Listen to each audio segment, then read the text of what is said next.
Welcome to The Explainer. All right, let's talk about something that I think pretty much all of us have done. You're feeling a little down, a little blue, and what do? You put on a sad song. Why do we do that? Why do we lean into the melancholy instead of trying to fight it with something happy? It's a little strange, right? And this comment here really nails it. It's about connection. It's about feeling understood. But that simple idea opens up a huge, fascinating question that people have been scratching their heads about for literally thousands of years. I mean, really think about it for a second. In the real world, sadness is the enemy. It's something we avoid, we push away, we try to fix. But then, there we are, headphones on, willingly, sometimes even eagerly, hitting play on a track we know is going to hit us right in the feels. So what is going on there? Let's get into it. So this whole thing, it actually has a name. It's what's known as the sad music paradox. And it's really just one piece of a much bigger puzzle that philosophers call the tragedy paradox, an idea that goes way, way back. Basically, it's the mystery of why we'll happily pay money to go see a heartbreaking movie or get totally lost in a tragic book. We find some kind of pleasure or comfort or meaning in art that makes us feel things that, if they happened in our actual lives, would be completely devastating. And this is the key difference right here. You've got these two totally separate worlds of sadness. Sadness in real life is messy. It has consequences. It's draining. But sadness in music, that's what you might call safe sadness. It's contained. There are no real-world consequences. It's like you get to experience this incredibly powerful emotion from a distance, which can actually feel comforting, nostalgic, and even peaceful. Okay, so we've established that it's a thing. But the big question, the million-dollar question is, why? Why does this happen? And this is where the story gets really cool, because the hunt for an answer has been going on for a very long time. So, let's take a quick trip through time. We have to start way, way back in ancient Greece with Aristotle. His big idea was catharsis, the theory that sad art lets us purge all our pent-up negative feelings and that this release feels good. Now let's fast forward a couple thousand years to the 1990s.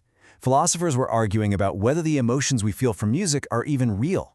The cognitivists said, no, we just recognize sadness in the music, we don't actually feel it. But the emotivists fired back, saying, oh yeah, we do, the music makes us genuinely sad. It wasn't until the last 10 or 15 years that scientists started running experiments to figure out what's actually happening in our brains. Now, that idea of catharsis, it sounds good, right? Like you're cleaning out your emotional pipes. But it just doesn't quite hold up under scrutiny. It doesn't explain why the experience is often actively enjoyable, not just a feeling of relief. Sometimes you listen to a sad song just to appreciate how beautiful it is. The real answer, it turns out, is a lot more complex.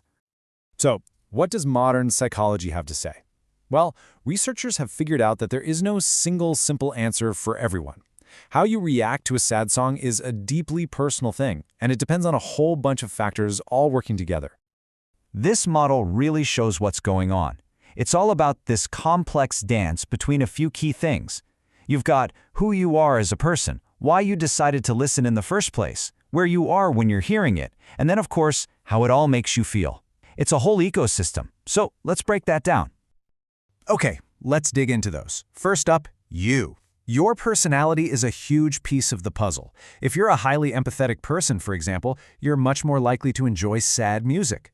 Then there's why you're listening. Are you trying to process something, or do you just want to reminisce? And of course, context is everything.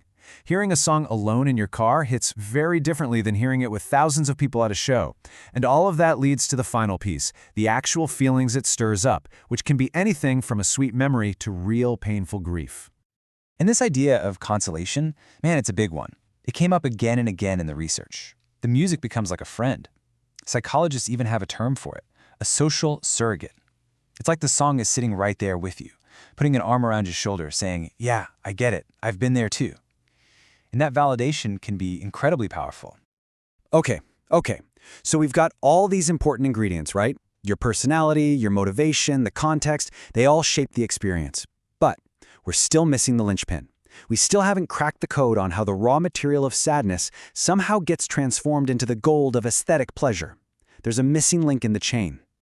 Well, it turns out that missing link, that secret ingredient, is a powerful and complex emotion that I guarantee you felt even if you didn't have a name for it. And that emotion is the feeling of being moved.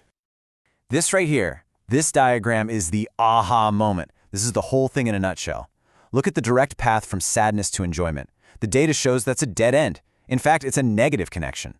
So let's be clear. Sadness on its own does not lead to pleasure. The magic happens when we take a detour.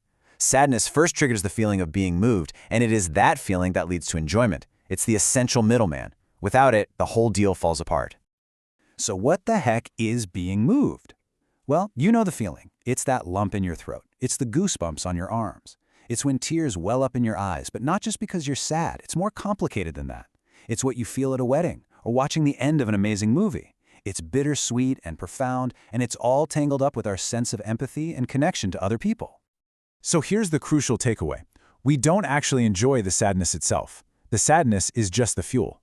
The feeling of being moved is the engine. The sad music acts as a catalyst, cranking up the power of that deeper, more complex state. It's the experience of being moved that we ultimately find so beautiful and rewarding. And hey, don't just take my word for it. Look at the actual data from a study. People listen to this beautiful, sad piece of music called Oblivion. And yeah, you can see the sadness bar is pretty high. But look, the liking rating is way up there too. And the moved rating, it's the highest of them all. That is the paradox, solved in a bar chart. People felt sad, yes, but they also felt profoundly moved, and they liked it. All right, so this is the final piece. How does this key insight, the power of being moved, tie all the other parts of the puzzle together? How does it explain everything from our personality traits to that feeling of connection? Well, it creates this beautiful, logical chain reaction. It starts with empathy. Remember we said empathetic people enjoy sad music more? That's because being empathetic basically primes you to be moved by art and by the experiences of others. And what is being moved at its core? It's a social emotion. It lights up the parts of our brain that are all about bonding and shared humanity. And that feeling, that deep sense of connection to the artist, to a story, to everyone else who feels the same way, is inherently pleasurable for us. So, empathy leads to being moved, which feels like connection. And that connection feels good. Boom! And that brings us right back to the very beginning. That feeling that we are not alone, the emotion of being moved is the scientific explanation for that experience. It's the secret mechanism that takes a seemingly negative feeling and transforms it into a beautiful, meaningful moment of connection. It's not about wallowing in misery. It's about engaging with our shared humanity. So, the next time you put on that one song and you feel that lump in your throat or a tear in your eye, just pause for a second and ask yourself what you're really feeling. Is it just sadness, or is it something richer, something bigger? That beautiful, bittersweet, and deeply human experience of being moved. An emotion that connects us not just to the music, but to each other. Thanks for watching.